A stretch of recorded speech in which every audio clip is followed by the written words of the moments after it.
छतु तरकारी क्या पसंद नुहे कहले आपन जदि किसी देसी पाल छतु नहीं ताकू भलसे बछा बछी करी हलदी पानी रे भल भाव धोईदेवे आउे चिपुड़ी की जो कड़े किंबा हांडी रे रोषे करेंगे सेटा को नहीं जिबे आउ से चुन चुन कटा आलू देदेवे पियाज टमाटो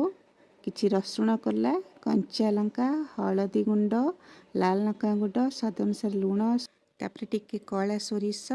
धला सोरिष आउ जीरा टिके रसुण आउ सुखिला लंका अल्प टिके पियाज दे भल भाव ग्राइंडिंग करके मिसाई देबे कंचा सोरिष तेल दे भल भाव कोलैकी धीमा आंचरे घोड़े देबे आ 10 ରୁ 12 मिनिट रांधिला परे आपनकर रेडी हो गरमा गरम छतु बाटी बसा आ भल लगी वीडियोटी please like comment share thank you.